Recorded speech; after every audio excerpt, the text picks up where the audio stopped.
എൻ്റെ ഹസ്ബൻഡ് പ്രശ്നമാക്കിയത് വിട്ടേക്കോ, എൻ്റെ ഫോണിലേക്ക് അങ്ങനെ അയക്കുമ്പോൾ തീർച്ചയായിട്ടും എനിക്ക് പറയാമല്ലോ, എനിക്ക് നിയമപരമായിട്ട് പോകണമെങ്കിൽ എനിക്ക് അങ്ങനെ പോകാനുള്ളൊരു അവകാശമില്ലേ? പിന്നെ 3 മണിക്കൂർ സ്റ്റേഷനിൽ ഇരുത്തിയിട്ടുണ്ടോ ഇല്ലയോ എന്നൊക്കെ പോലീസ് അതോറിറ്റിയാണ് സ്ഥിരീകരിക്കേണ്ടത്. പക്ഷേ എൻ്റെ ഓർമ്മയിൽ 1 മണിക്കൂർ 17 മിനിറ്റും 20 സെക്കൻഡും മാത്രമാണ് ഞങ്ങൾ അവിടെ ഇരുന്നത്.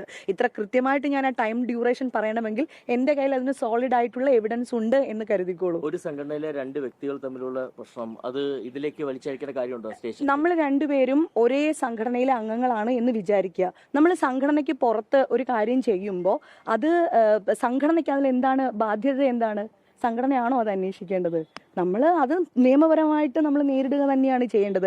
അല്ലാണ്ട് സംഘടന ഇടപെടാനായിട്ട് ഇതെന്താണ് അങ്ങനെ ചെയ്യുന്നത്?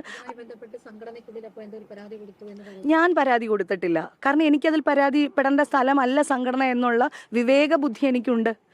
നമ്മൾ തമ്മിലുള്ള 2 പേര് തമ്മിലുള്ള ഒരു പ്രശ്നത്തിനെ സംഘടനയല്ല പരിഹരിക്കേണ്ടത്. അതിന് സംഘടനയ്ക്ക് എന്താണ് ബാധ്യതയുള്ളത്? ഞങ്ങൾ രണ്ടുപേരും ഒരേ സംഘടനയിലെ അംഗങ്ങളും ഒരേ എക്സിക്യൂട്ടീവ് കമ്മിറ്റിയിലെ അംഗങ്ങളാണെന്ന് മാത്രമേ ഉള്ളൂ.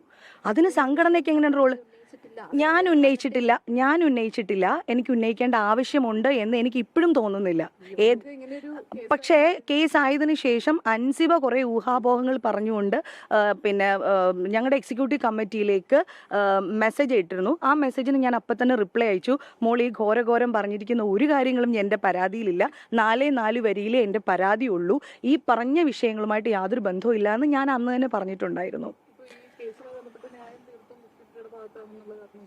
അത് ഞാനല്ലല്ലോ പറയണ്ടേ. എനിക്ക് എൻ്റെ ശരി എനിക്കറിയാം. ഞാൻ നാളിതുവരെ പോയിരിക്കുന്നത് എൻ്റെ ശരിയിലൂടെ മാത്രമാണ്.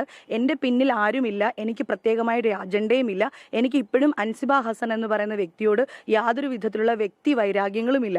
അതിൻ്റെ കാരണം പിന്നെ ഡിസംബർ 10-ാം തീയതി ഇങ്ങനൊരു മെസ്സേജ് അയച്ചിട്ട് പോലും ഡിസംബർ 14-ാം തീയതി തിരുവനന്തപുരത്ത് ഞാൻ ആ മോളെ കണ്ട സമയത്ത് ആ മോൾക്ക് ഞാൻ വാങ്ങിച്ചു വെച്ചിരുന്ന ഗിഫ്റ്റ് വരെ കൊണ്ടു കൊടുത്തിട്ടുണ്ട്.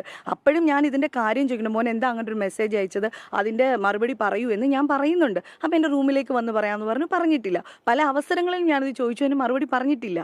അപ്പം എനിക്ക് ഇപ്പോഴും അതിന് മുൻപും അതിന് ശേഷവും ഒക്കെയുള്ള ചാറ്റ് കണ്ടാൽ തന്നെ നിങ്ങൾക്ക് മനസ്സിലാവും എന്നോട് വ്യക്തിവൈരാഗ്യം ഉണ്ടാകേണ്ട വിധത്തിൽ ആ കുട്ടിയോ ഞാനോ അങ്ങോട്ടും ഇങ്ങോട്ടും പെരുമാറിയിട്ടില്ല. അതായത് ഇങ്ങനൊരു മെസ്സേജ് അയച്ചത് എന്നെ ഒരുപാട് ഹേർട്ട് ചെയ്തു. എനിക്ക് ഒരുപാട് ബുദ്ധിമുട്ടുകൾ ഉണ്ടായി. അതുകൊണ്ട് മാത്രമാണ് ഞാൻ പരാതി കൊടുത്തത്. നേരിന്റെ വാർത്തകൾ നിങ്ങളുടെ വിരൽത്തുമ്പിലെത്താനായി സാഗ് ന്യൂസ് ചാനൽ സബ്സ്ക്രൈബ് ചെയ്തും ഷെയർ ചെയ്തും ഒരു ശരിയായ മാധ്യമ നിലപാടിനൊപ്പം നിൽക്കാൻ ഞങ്ങൾ നിങ്ങളെ ക്ഷണിക്കുന്നു.